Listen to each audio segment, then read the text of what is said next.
శ్రీరామ నీనామం ఎంతో రుచిరా అని నిజంగా పాడుకుంటే మనం కూడా మునిగిపోతాము. అలాంటిది ఆ మాటలకి పాట కట్టి మనల్ని ఇంకా తన్మయత్వంలో ముంచేశారు.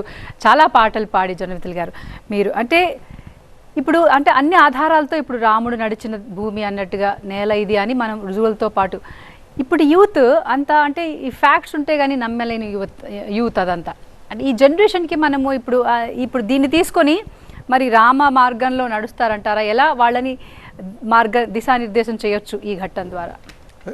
ఈ ఘట్టం ద్వారా కాదు, అసలు యూత్ని సరిగ్గా రామాయణంలో ఉండేటువంటి మానవ ధర్మాలని అంటే మానవ ధర్మం అంటే మనం ఆచరించలేనివి కొన్ని ఉంటాయి, మన వల్ల ఎక్కడ అవుతుంది ఇది అని.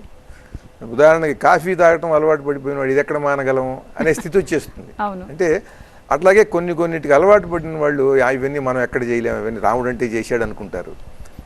అసలు వాటి జోలికి వెళ్లకుండా రాజనీతి కోవిదుడు అవటానికి, చాలా గొప్ప విజ్ఞానవేత్త అవటానికి రామాయణం ఉపకరించినట్టుగా రామాయణ భారతాలు ఉపయోగించినట్టు ఏది ఉండదు. ముఖ్యంగా రామాయణమే మూలం, రామాయణమే తర్వాతే భారతం కూడా.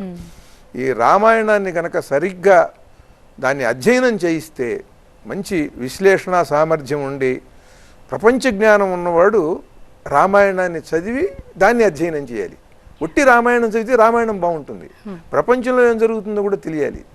దేశాల్లో ఉండేటువంటి అభివృద్ధి, వైజ్ఞానికంగా ఏ దేశం ఎలా ముందుకెడుతోంది, దాని ప్రభావం ప్రపంచం మీద ఏముంది, ఇవన్నీ బాగా క్షుణ్ణంగా తెలిసినటువంటి వారు ఇటువంటి శాస్త్రవేత్తలు ఇప్పుడు రామాయణాన్ని బాగా చదివి వాటితో వీటిని పోల్చి చూసుకుని విశ్లేషిస్తే పరమాద్భుతమైనటువంటి అంశాలు అప్పుడు సమాజానికి అందుతాయి.